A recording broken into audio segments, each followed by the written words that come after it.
The cognitive model of social phobia or social anxiety disorder. There are three features that are very unique to this disorder. The first is the feeling of embarrassment and shame that are very dominant negative emotions resulting from social encounter rather than anxiety alone. The second is the intense anxiety that is associated with social situation. It leads to automatic inhibitory behaviors and the person attempts to conceal the anxiety that they are feeling. This has an unfortunate effect of disrupting their social performance, leading to a catastrophe that they fear the most, that is, negative evaluation of others. The third important feature is anxiety itself becomes a secondary threat as they believe, the individual with social anxiety believes that they must conceal their anxiety in order to avoid negative evaluation by others. The cognitive model involves three phases: the anticipatory phase, actual exposure to the social situation, and the post-event processing. We will be going through each phase in detail. Now, in the anticipatory phase, the person has not been exposed to the social situation yet, but even the thought of being in that situation elicits almost as much anxiety as actually being there. So the anticipatory phase, it could be triggered by various cues. There could be informational cues or contextual cues, like being told that there is going to be a social event in the future, or an individual going through their schedule for the day or the week, passing through a room that is supposed to hold a meeting that reminds the person of a meeting that was held in the past. These kind of cues. And the length of this anticipatory phase, it can also vary from a few minutes to many days or even weeks. Now, as the social event becomes nearer and nearer, the individual's anxiety is expected to increase. The more intense the anticipatory anxiety, the more likely the person is going to avoid the event. Pervasive avoidance of social interaction is a hallmark of this disorder, because the most effective way to eliminate this anticipatory anxiety is by avoiding the event altogether. So even when the person knows that avoiding that event is going to have harmful consequences for them, they still have a very strong urge to avoid that event. Now, in this phase, cognitively, the individual mostly involves in effortful and elaborative processing. That is, they are going to intentionally think about the approaching event in detail. Every individual has certain schemas about their own social self.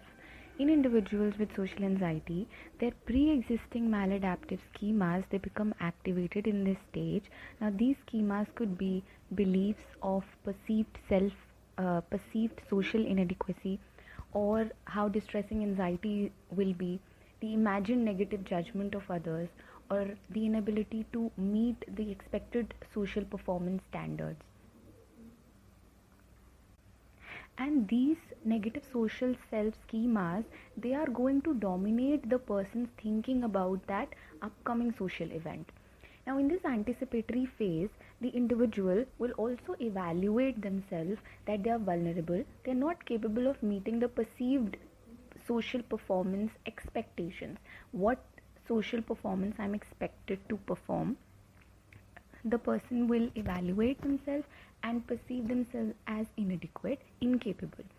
Along with this, the individual will recall memories of the past social situations, especially those that are very similar to the event that is going to happen in the future. And this memory recall is going to be biased for retrieving those experiences in which the person had experienced intense social anxiety and embarrassment, leading to an exaggerated expectation of threat. Now, the person has evaluated himself as vulnerable and incapable of meeting the expected social performance standard.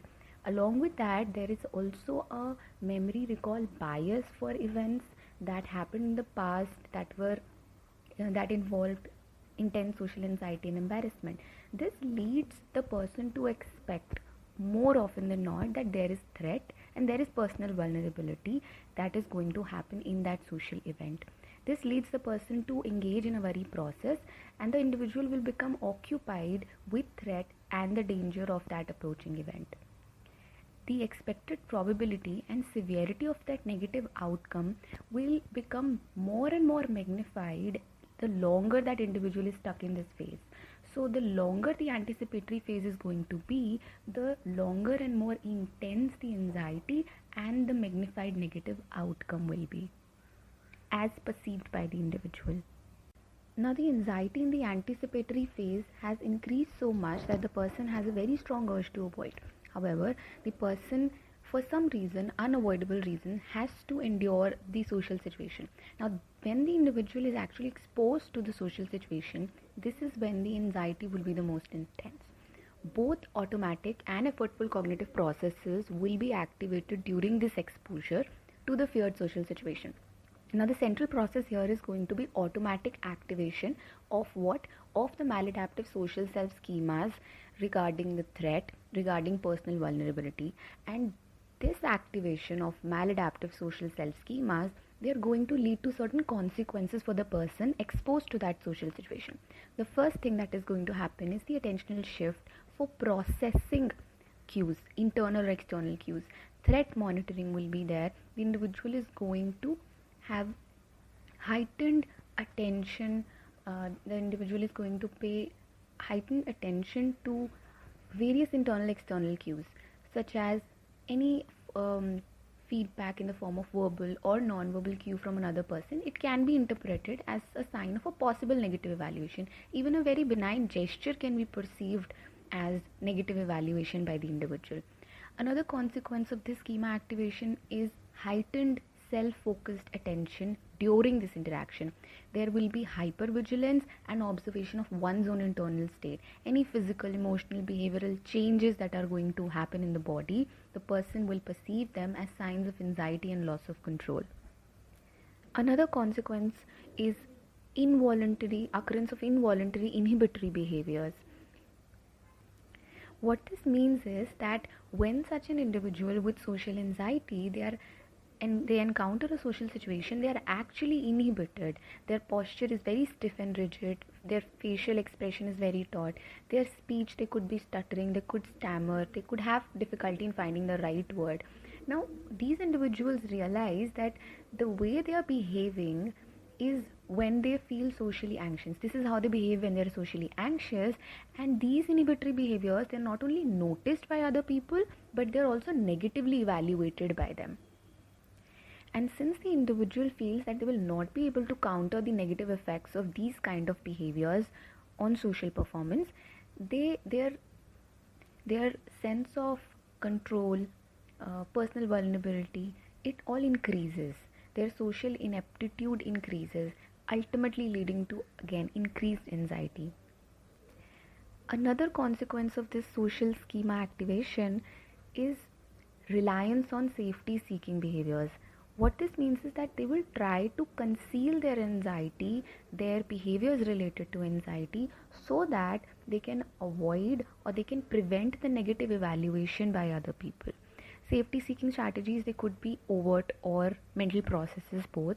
Overt, such as avoiding eye contact, very tense muscles, arms or leg, to control the shaking, etc. Mental processes like memorizing what to say in the social setting, giving very brief and curt responses in conversations. However, it has been seen that these coping strategies, they can paradoxically increase the very symptoms that they fear or that draws attention to others, thereby causing an actual increase in the risk of negative evaluation by others.